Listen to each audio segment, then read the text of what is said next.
Mass హీరోస్తో పనిచేసిన experience అంటే Walter వేరే గారు, చిరంజీవి గారు కావచ్చు, అంతకుముందు మాస్ మహారాజు గారు అయినా, ఇప్పుడు బాలకృష్ణ గారైనా, ఈ ఎక్స్పీరియన్స్ అనేది ఈ జర్నీని ఎలా చూస్తారు మీరు? బాలకృష్ణ గారితో ఈ జర్నీని ఎలా చూస్తారు? బాలకృష్ణ గారితో జర్నీ అనేది ఎలా ఉంటుందంటే, డైరెక్టర్ అంటే నిజంగానే ఆయన ఒక ఇంటర్వ్యూలో చెప్పినప్పుడు నిజంగానేనా అనిపించింది. ఒక స్టేట్మెంట్ ఇచ్చాడు ఆయన ఒక సినిమా ఇంటర్వ్యూలో, డైరెక్టర్ అంటే మా నాన్నగారులాగా అని.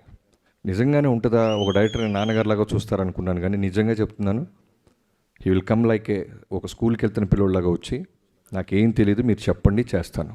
గుర్రం ఎక్కంటే ఎక్కుతారు, తల నరకంటే నరుకుతారు, కొండ మీద నుంచి దూకాలంటే దూకుతారు, ఎనీథింగ్ మీరు ఏం చెప్తే క్లీన్ వైట్ పేపర్. అలాంటి హీరో నేను ఇప్పటిదా చూడలే. అంటే మీకు అదే చెప్తున్నా కదా, నేను చాలా దాచుకోవాల్సి వస్తుంది, ఎందుకంటే చాలా ఈవెంట్స్ ఉంటాయి. నాకు తెలుసు ఈ సినిమా మా టీం అందరం చూసి చెప్తున్నాం, అన్ని ఈవెంట్స్ వస్తాయి, సెలబ్రేషన్స్. ఒకటైతే చెప్తాను, దాచుకున్నది యాక్చువల్గా మిడ్ నైట్ 1:30, 2 o'clockకి షూట్ జరుగుతుంది. 2 మీకు తెలియదు ఏం లేదు. జనరల్గానే యంగ్ హీరోసే టైర్డ్ అయిపోతారు, నైట్ షూట్ అంటేనే నైట్ షూటా అంటారు. అలాంటిది ఆల్మోస్ట్ 13 రోజులు 14 రోజులు ఒక ఎపిసోడ్ తీసాం. నైట్ 2 o'clockకి విపరీతమైన చలి, ఆ చలిలో గుర్రం ఎక్కాలి. నేను ఆయనకి చెప్పకుండా డూప్ని ఏదన్నా బ్యాలెన్స్ చేద్దామా అంటే వీణొచ్చి గుర్రం నేను కదా ఎక్కాలి అని ఆయనే గుర్రం ఎక్కి ఒక అడవిలో గుర్రాన్ని పరిగెత్తిస్తూ చేతిలో బర్న్ అవుతున్న ఒక స్వోర్డ్ని పట్టుకొని చేసాం. ఒక చిన్న మూమెంట్ క్యాప్చర్ చేసాం. సో అది మీకు మీరే ఆలోచించండి ఎలా ఉంటుందో. అలాంటిది ఒక డైరెక్టర్గా విట్నెస్ చేస్తున్నప్పుడు ఒక హీరో చేస్తుంటే ఎంత కిక్ వస్తుందో మనకి. అది బాలయ్య గారితో స్పెషల్.